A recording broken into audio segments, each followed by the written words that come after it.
कुछ लोग इसको गीदड़ की नाव समझते हैं, कुछ लोग इसे सर के बालों का गुच्छा समझते हैं, कुछ जोगी इसको एक ऐसे गीदड़ के सर पर निकलने वाले सींग बताते हैं जो कि गुलहरी के बराबर होता है और पहाड़ी इलाकों में पाया जाता है, जिसको तलाश करना भी जुए शीर लाने से कम नहीं।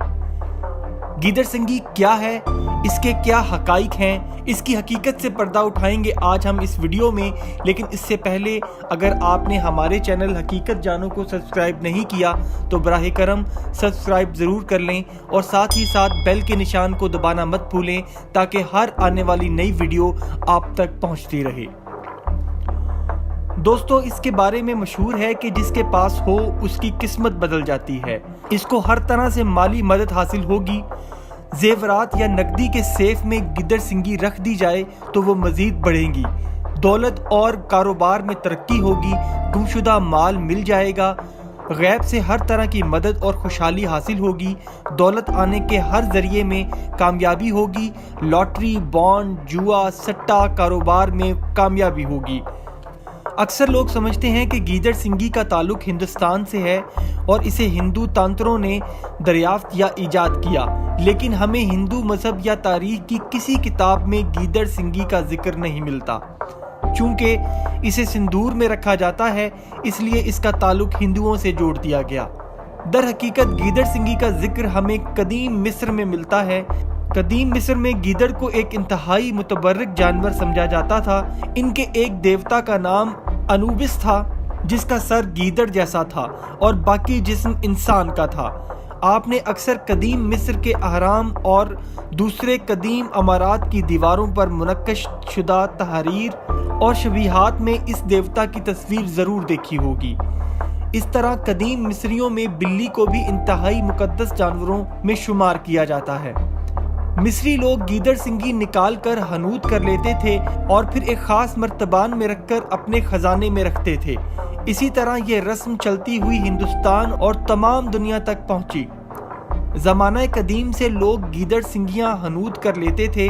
राजा, महाराजा और बादशाह इसे अपने खजानों के दरमियान रखते थे।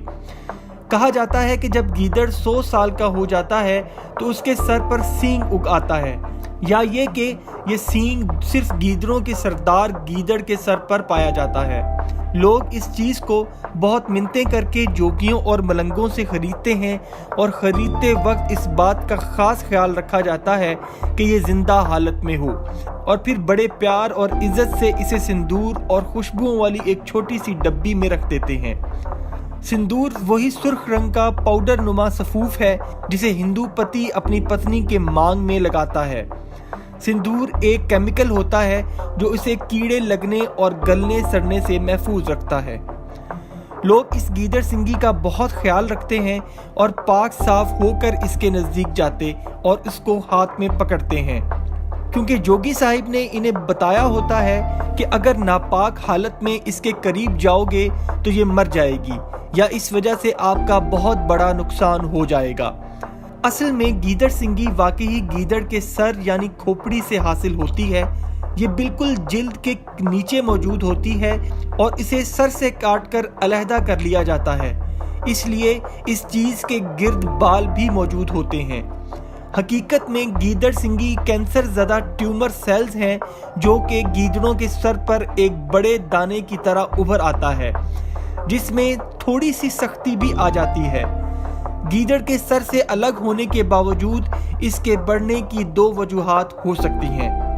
पहली वजह यह है कि कैंसर वाले सेल्स इस सिंगी में मौजूद होते हैं जो कि एक दूसरे को खाकर बढ़ते रहते हैं, जिससे महसूस होता है कि गीदड़ सिंगी बढ़ रही है।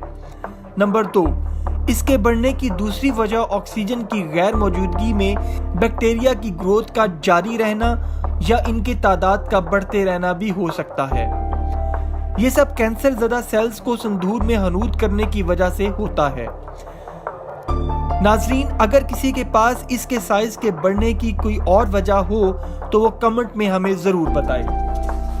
नाजरीन, कुछ भीख मांगने वाले जोगी और सपेरे भी लोगों को गीदड़ सिंगी के नाम पर चूना लगा जाते हैं और उनसे हज़ारों रुपए बटोर लेते हैं।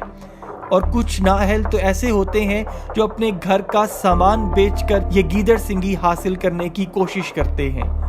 سوچنے کی بات یہ ہے کہ اگر گیدڑ سنگی اتنی ہی فائدہ مند ہوتی تو وہ خود خوشحال ہوتے اور در بدر بھیک نہ مانگ رہے ہوتے۔ سوچنے کی بات ہے۔ ناظرین، امید ہے آپ کو ہماری یہ ویڈیو پسند آئی ہوگی۔ ایسی ہی انفارمیٹو ویڈیوز کے لیے ہمارے چینل کو سبسکرائب کریں، لائک کریں اور شیئر کریں، اور کمنٹ میں اپنی رائے کا اظہار ضرور کریں۔ اپنا اور اپنے گھر والوں کا بہت سا خیال رکھیے گا۔ اللہ حافظ۔